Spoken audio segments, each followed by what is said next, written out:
Revolusi Industri keempat. Nah, Industri 4.0 ini merupakan fase revolusi teknologi yang telah mengubah cara manusia dalam beraktivitas dibandingkan dengan pengalaman hidup sebelumnya. Nah, untuk menghadapi Industri 4.0 ini itu tidaklah mudah, sehingga kita harus banyak persiapan. Ya, banyak hal yang harus kita siapkan untuk hal tersebut. Salah satu elemen penting yang harus menjadi perhatian untuk meningkatkan pertumbuhan ekonomi dan juga daya saing nasional di era ini, yaitu dengan mempersiapkan sistem pembelajaran yang lebih inovatif dan meningkatkan kompetensi lulusan yang memiliki kemampuan belajar dan berinovasi di abad 21 ini.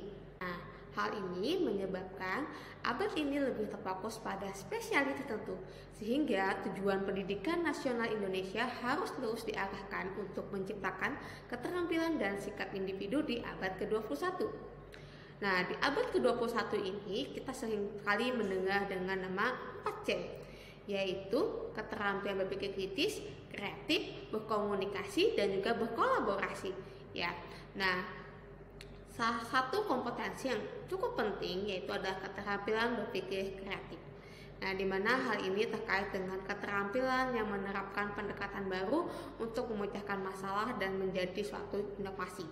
Dan keterampilan ini merupakan tindakan yang benar-benar baru dan orisinal, baik secara personal maupun secara kultural. Nah, hal ini kreativitas tidak hanya dibutuhkan oleh seniman dan ilmuwan, tapi juga setiap individu, di mana kreativitas itu sangat penting dalam memecahkan masalah kehidupan sehari-hari. Nah, proses pembelajaran di Indonesia memiliki banyak kelemahan. Ya, salah satunya adalah kurangnya kemampuan berpikir dari para siswa. Ya, dari beberapa hasil penelitian menunjukkan bahwa pembelajaran itu dikatakan berkualitas apabila menantang, menyenangkan, mendorong eksplorasi, memberikan pengalaman yang berhasil, dan mengembangkan kemampuan berpikir. Argumen ini didukung oleh beberapa penelitian juga yang menunjukkan bahwa proses pembelajaran itu haruslah mempersiapkan siswa itu berkualitas dan memiliki literasi ilmiah, sikap yang baik, dan keterampilan berpikir tingkat tinggi. Nah, hal ini menciptakan sumber daya manusia yang mampu berpikir kritis, kreatif, membuat keputusan dalam memecahkan masalah. Dalam situasi pendidikan, proses belajar mengajar merupakan salah satu dari bentuk kegiatan kreatif. Ya, melalui proses belajar mengajar, kreativitas siswa dapat dipupuk dan dikembangkan. Nah, kreativitas siswa itu dapat muncul sewaktu-waktu pada sembarang tempat. Oleh karena itu, kreativitas ini pelajaran yang dikembangkan di Indonesia ini ternyata belum menuntut keterampilan dan kreativitas dalam proses pembelajaran. Guru ataupun hal ini dosen kebanyakan lebih menekankan pada aspek pengetahuan dan pemahaman, sedangkan aspek aplikasi, analisis, sintesis, dan evaluasi hanya dilakukan pada sebagian kecil pembelajaran. Seharusnya dosen mampu merangsang mahasiswanya untuk berpikir kritis tentang konsep-konsep sains. Pembelajaran kebanyakan belum menginternalisasi karakter kreativitas ini. Kompetensi karakter itu diperlukan sebagai kompetensi inti yang harus dimiliki oleh siswa untuk memecahkan masalah bersama dengan orang lain. Nah, kreativitas akan tumbuh dan berkembang dengan baik jika lingkungan keluarga, masyarakat, dan lingkungan sekitar itu mendukung siswa untuk mengeksplorasi kreativitasnya. Agar pendidikan kreativitas itu dapat dilaksanakan dengan lancar di dunia pendidikan, maka dia harus diintegrasikan dalam pembelajaran, bukanlah menjadi suatu mata pelajaran yang terpisah, di mana kreativitas dalam sains itu tidak hanya terkait dengan bakat individu saja. Ya, kreativitas itu hanya sepertiganya dari apa yang dilakukan secara inovatif, dan kreatif itu bersumber dari genetik. Sedangkan 2/3 itu merupakan keterampilan inovasi dan kreatif yang diperoleh melalui proses pembelajaran. Guru sering mengakui bahwa kreativitas itu sebagai kemampuan intelektual, tapi kurang mengakui bahwa kreativitas ilmiah sebagai penemuan, keaslian, keingintahuan, fleksibilitas, autonomi, atau kemampuan untuk membuat koneksi. Akibatnya, saat guru mengajar, guru itu hanya mentransfer pengetahuan pada peserta didik. Hal ini dapat dilihat berdasarkan desain pembelajaran yang dikembangkan di Indonesia itu belum menuntut keterampilan dan kreativitas dalam proses belajar mengajar. Nah, salah satu cara untuk memfasilitasi kreativitas ini itu adalah dengan cara kolaboratif. Karena kolaboratif itu dianggap sebagai ruang yang memfasilitasi kreativitas dan inovasi berdasarkan interdisipliner, keterbukaan, dan kolaborasi. Pembelajaran kolaboratif dianggap sebagai metode di mana siswa bekerja dalam kelompok dan secara kooperatif saling membantu untuk belajar sejalan dengan tujuannya.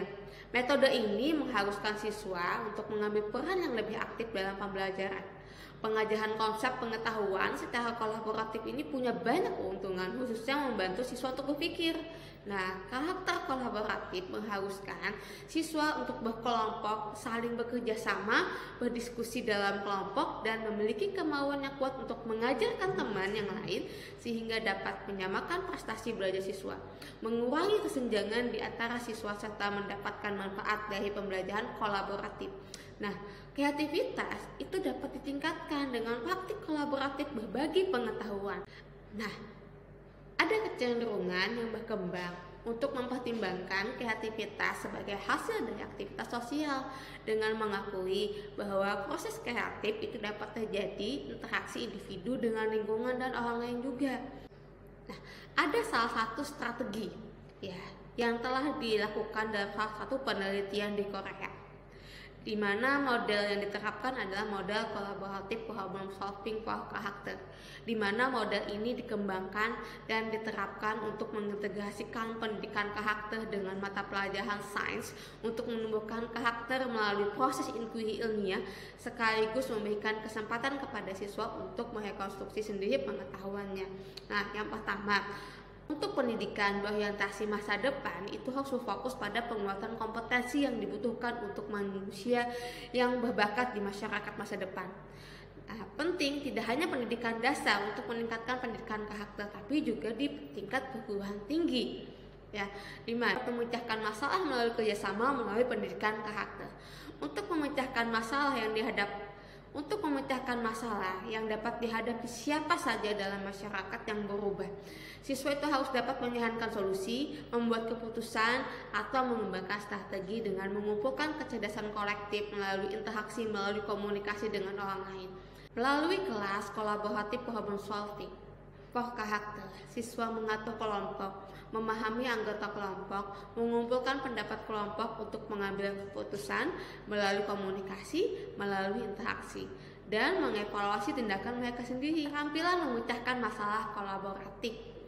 Nah, yang kedua, dengan penerapan kolaboratif problem solving for karakter di kelas IPA adalah interaksi timbal balik yang positif melalui kesempatan untuk berbagi umpan balik dengan siswa lain dan merefleksikan diri mereka sendiri, dan itu merupakan salah satu upaya agar siswa mampu memecahkan masalah umum dalam kelompok.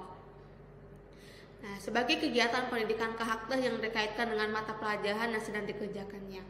Namun, sekarang ini kan mata pelajaran seakan-akan terpisah dengan pendidikan karakter dan juga dengan untuk melatihkan kreativitas siswa. Sehingga kita harus memulai yang namanya kreativitas kolaboratif. Nah, sehingga kemampuan untuk siswa berkreativitas itu terwadahi, difasilitasi melalui proses pembelajaran kolaboratif. Siswa dapat berbagi di antara mereka sendiri dengan teman sejawatnya untuk memecahkan suatu permasalahan dan untuk melatihkan kreativitas mereka. Karena kreativitas bukanlah genetik, kreativitas harus dipupuk dan kreativitas dapat dilakukan dalam proses pembelajaran.